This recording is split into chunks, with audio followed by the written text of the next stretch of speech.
নমস্কার সবাইকে, কেমন আছেন সবাই? নিশ্চয়ই সবাই অনেক ভালো আছেন। আমি আজকে নিয়ে এসেছি আরেকটা ভিডিও। তো আজকে করব আম মাখা, সেজন্য আমগুলো নিয়ে নিচ্ছি। আমার প্রতিদিনকার কাজ নিয়ে আমার ভিডিওগুলো তৈরি করা। তো আপনাদের যদি ভালো লাগে লাইক কমেন্ট করবেন আর চ্যানেলটা সাবস্ক্রাইব করে অবশ্যই পাশে থাকবেন। তো দেখেন আমগুলো পেড়ে নিয়েছি, অনেক বড় বড় হয়েছে আমগুলো।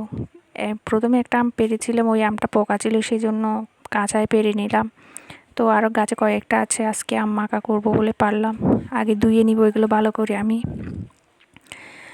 তো পানি দিয়ে ভালো করে ধুয়ে নিচ্ছি। আর আমগুলো অনেক বড় হয়েছে, দেখতেই পাচ্ছেন।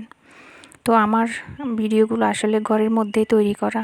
আমি ভিডিও করার জন্য কোনো এক্সট্রা কোনো জায়গা রেডি করি নাই। তো যাই হোক, এখন আমগুলো সবগুলো পরিষ্কার করে ছিলে নেব।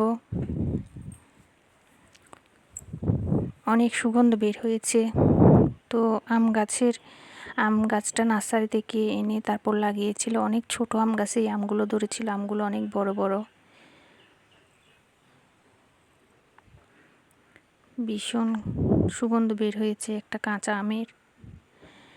তো কাঁচা আমের আরও অনেকগুলো ভিডিও আমি দিব, দেখবেন, আপনারা সাথে থাকবেন। কাঁচা আমের জুসটা কীভাবে বানাই ওটা দেখিয়ে দিব পরের ভিডিওতে। আম যখন পেরেছি সব কিছুই করব। আর এখানে আমার বটিটা অনেক ধারালো, সেজন্য আমি আস্তে আস্তে আমগুলো ছিলে নিচ্ছি। তো কয়েকটা ছিলে নিব। আর এই তিনটায় আমি এই গ্রেটার দিয়ে করলে না খুব মজা হয়, সেই জন্য আমি গ্রেটার দিয়ে করব। আর হাতের আম মাখা তো খুব ভালো হয়, এই গ্রেটারটা দিয়ে করলে না খেতেও ভালো লাগে। তো অনেকে আছে মানে বটির সাহায্যে বা ছুরির সাহায্যে কেটে নেয়, আমি কিন্তু ওইভাবে পারি না, সেজন্য আমি এইভাবে করলাম। আর এটা খেতেও ভীষণ মজা হয়। তো গ্রেটারটা দিয়ে করে নিচ্ছি আমি। প্রথমে একটা করে নিয়েছি, তারপর আর একটা করব। তো আজকে বৃষ্টিও পড়তেছে বাইরে, প্রচুর বৃষ্টি পড়তেছে বাইরে। এই দেখেন কতটা সুন্দর হয়েছে, মানে ওটার হাত দিয়ে কসলাতে হবে না, এতটাই সুন্দর হয়ে গেছে। তো এখানে আমি দুটো আমি করে নিব, কারণ একটাতে অনেকগুলা হয়ে গেছে।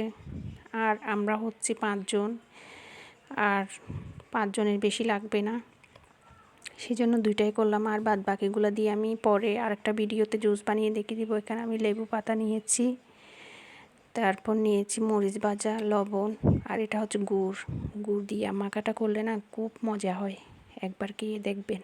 লেবু পাতাটা আমি এখানে ছিঁড়ে দিয়ে দিলাম।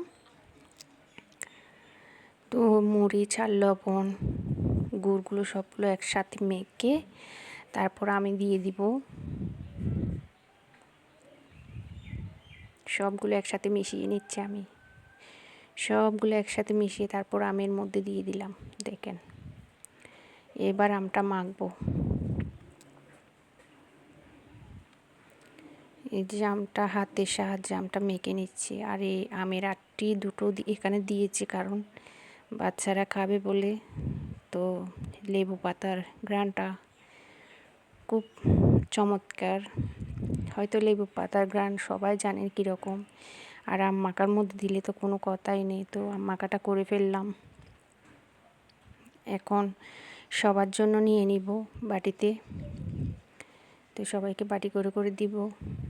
আমি আমার ঘরের মধ্যে আমার ভিডিওগুলো তৈরি করি, আমি বাইরে কোথাও যাই না, কারণ বাইরে যাওয়ার আমার সময় হয় না, কারণ আমার ছোট্ট বেবিটা নিয়ে আমি আলাদা করে ভিডিও করতে পারি না। আর তাছাড়া আমার ভিডিওগুলো আমি নিজেই করি, নিজেই সব কিছু কাজ থেকে শুরু করে আমার ভিডিওগুলো আমি নিজেই করি, সেজন্য আমি বাইরে কোথাও গিয়ে ভিডিও করতে পারি না। তো আসলে অনেক মজা হয়েছিল আম মাখাটা, অনেক মজা। আমার বেবিটা কিন্তু খায় না, একেবারেই খায় না, এতটাই চমৎকার হয়েছিল মানে বলার বাইরে। আর আমের সিজন তো কাঁচা আম মাখা আলাদা একটা স্বাদ। এই দেখেন এত সুন্দর হয়েছে আম মাখাটা। তো সবার জন্য রেখে দিলাম, আর আমিও একটু খেয়ে নিলাম। আসলে অনেক মজা হয়েছে আম মাখাটা, প্রচুর মজা হয়েছে। তা আপনাদের কেমন লাগছে জানি না, আপনারা এভাবে বানিয়ে খাবেন যদি ঘরে থাকে। আমার বাবুটা একেবারেই খেতে চায় না, একটু করে দিলাম আর কি অবস্থা মুখের, তো টক একেবারেই খেতে চায় না। ইস কি টক!